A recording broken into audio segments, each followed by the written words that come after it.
چې د چام ښځی د هغه دپاره دا د نصیحت خبرې دی او د کمې ښځې چې خاوند دي د هغه هغې دپاره هم د نصیحت خبرې دی چې ښځه خاوند به یو بل سره سینګ ژوند تېروي. زمانونو د رسول الله مبارک یو حدیث دی، بس هغې ته ګوره اوس. نبی علیہ السلام د خاوند متعلق فرمایي وی خیرکم خیرکم لأهله. خلک وی پلان کې ښه سړی دی، پلان کې سړی ډېر ښه سړی، ډېر زبردست سړی. نه د حضور پاک مبارک نه تپوس کو چې ښه سړی څوک دی. رسول الله مبارک فرمایي خیرکم، پتاسو ټولو کې غوره سړی،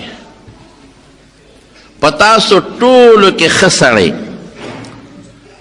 خیرکم لأهله چې خپل کور ښځې بچو سره ښي.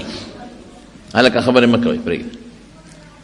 چې کم سړی په خپل کور کې خپلې ښځې سره او بچو سره ښي، دا په تاسو کې ښه سړی دی. بارخوار سړی ښي، یار دوست سره ښه ژوند تېروي. چکرې چې کور خفه شي یار دوست ته ویده چې ځو مري ته، چې کور خفه شي یار دوست ته ویده چې ځو چې مړه چکر ولګو. نو بارخوار سړی ښه سړی دی. او چې کور ته راننوځي نو زمرې یې د برېتو نه نیولي، ښځې ته غوسه. نو حضور پاک فرمایي خیرکم، تاسو ټولو کې ښه سړی او بهترین هغه دی خیرکم لأهله چې خپلې ښځې بچو سره ښي. وانا خیرکم لأهلی، او زه په تاسو ټولو کې د خپل اهل سره ګورې ښیمه. رسول الله مبارک د خپلو بیبیانو سره او د خپلو بچو سره د خپلو غلامانو سره او د خپل خاندان سره بهترینه زندگی تیره کړې ده. سړي ته داسې وي چې کور ښه ژوند تېر کا، چې ښځه صفت وکړي. او زه به یې در یو څو مثاله درکړم. یو ځل نبی علیه السلام مبارک اوبه وغوښتې، عائشې صدیقې رضی الله تعالی عنها سره جام په لاس کې وی عائشې چې ته کله اوبه وڅښې نو باقي ماله راوړه. او ورته وی نه د الله رسوله مخکې به تو وڅښې بیا به وروسته زه څښم. وی نه تو څښه. نو عائشې بیبي اوبه وڅښلې، نو بیا یې وله جام راوړه. نو چې جام یې راوړه نو رسول الله مبارک ته تپوس وکړو، وی عائشې شونډې دې په کوم ځای پرتې وې؟ نو عائشې بیبي ورته ګوته ونیوه، وی صاحب په دقه ځای مې شونډې پرتې وې، دقه ځای مې شونډې پرتې وې. قسم دی حضور پاک مبارک د عائشې د شونډو په ځای خپلې شونډې کېښودې او بیا وڅښلې.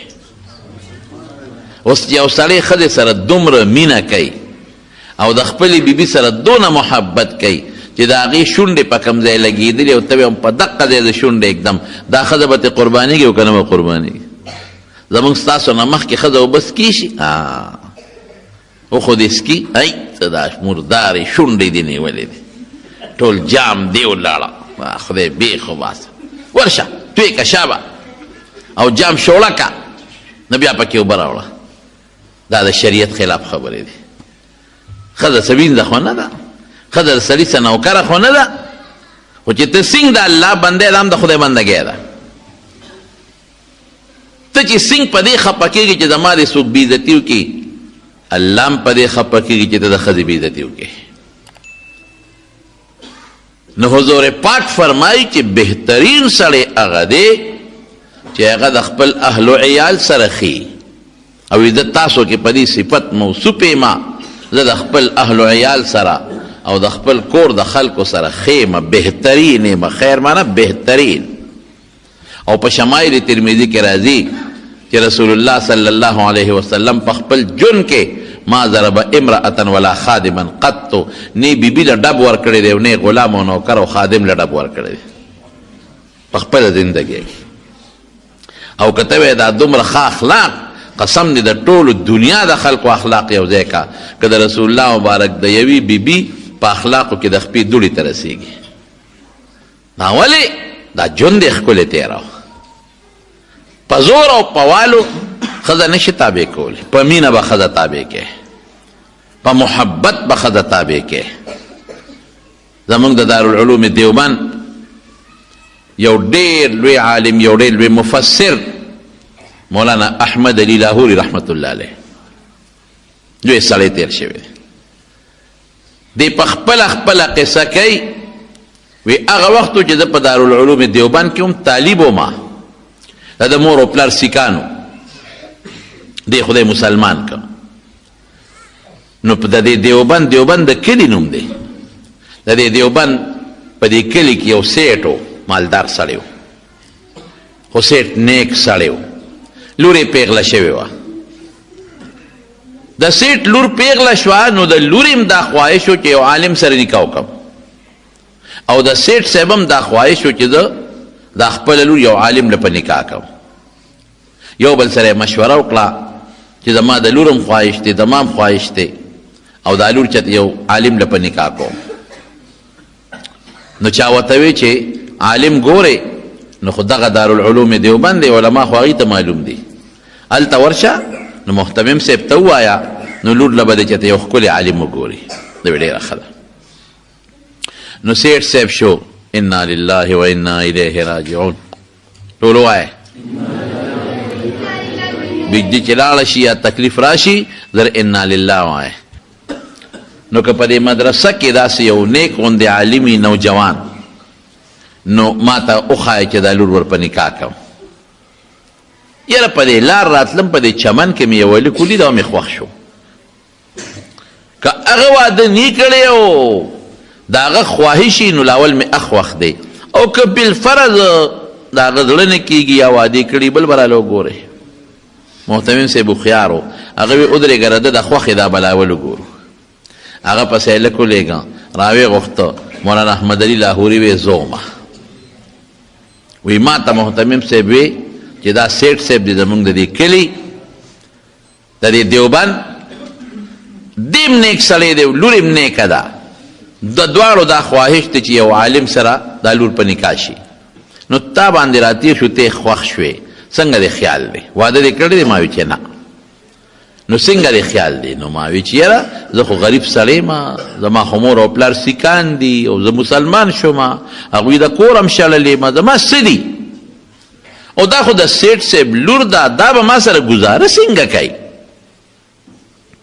وی سیټ صاحب وی چې زما لور هوښیاره ده او دینداره ده ابه تا سره په سپوره ډوډۍ هم ګزاره کوي خو ستا خوښه ډېره ښه ده خوښه مې ده په پلان کې ورځ به موږ راځو نکاح به تړو مولانا احمد علي لاهوري صاحب وایي چې هغه ورځ شو د نکاح د تړلو وی زما یو جوړه به دویمه نه وه نو ملګرو ما ته وی چې دا جامې دي خیرې نه دي او مهرباني وکړه زمونږ واچوه خو زه په دې پوه شم چې د دې ملګرو جامې په ما برابر نه دي په دې کې اوبه دي ښکارم د چا غټې دي د چا لنډې دي مشوره یې دا راکړه طالبان هم زمونږ یو بل سره خوش طبیعتۍ ډېرې کوي وی چې غسلخانې ته ننوځه او اوبه هم لامبې سرسونت به وکړي جامې به برابر کې او بیا به لنګ ووې او بار به روځي یا جامې دې نه چوڼ کا او بس نور ته به یې واچوې او بس اوبې بادې او بس وچې به شي وابچې ما چې یاره دا خبره ټیک ده وی غسلخانې ته ننوتم ویښته نوکان وغیره مې برابر کړل او مې لمبل او جامې مې ځان له ووینځلې او لنګ مې و بار راووتم خو بس طالبانو را سره چل وکړه او زه مړو پوه نه شوم ورځ د وریځ به او نرۍ نرۍ باران او جامې کم دی او چی دی جامې بادوم او هوا له ورکوم او جامې کم دی او چیږي او طالبان هم را پورې خاندي چې ټینګ شه وی خیر جامو نه څه ناسه اوبه اوچې شوې خو نمجنې دي مې واچولې یخني به پکې رپېدم دې کې مې سخر راغی د سخر رونه مې رالل او خیان مې رالل نکاح تړلی کېږي چې سخر مې ما ته وکتل نو سخر مې پېښ و چې د دې غریب هم دقه یو جوړه ده او بل ورځ چې راغلی هم دقه او نن هم همغه ده او ځان لینځلې ده او لا اوچه شوې نه ده په ما پوه شو وی نکاح وتړلی شو د نکاح نه پس واده شو ښځه مې کور ته بوتله مولانا احمد علي لاهوري رحمت الله علیه وایي چې ښځه خو د سیټ لور و نیازبینه وه او ما سره سو ټماټر خوره اوچه ډوډۍ ځان له خوشتک هغې باندې ګزاره کوه ډېر بد حال و دغه وخت زما او زما د ښځې اوچه ډوډۍ به م اوبو کې خوشتول او ګزاره به م پرې کوله او د ټماټر او د مالګې سره به م ډوډۍ خوړه دې زمانه کې چې ښځه واده شي نو یا په سبا یا په اومه پلار کره دی. هغه زمانه کې داسې نه وه. او میاشت پس 2 میاشتې پس جنۍ د پلار کره تله. چې میاشت پس مې ښځه پلار کره لاړه نو پلار ته تپوس وکړه سیټ صاحب وی بیٹی اپنے شوہر کو کیسے پایا؟ لوری خاوند څنګه ومونته؟ خاوند څنګه دی؟ نو که د دې زمانې ښځه وې بلا شیشکه نو څه به وې؟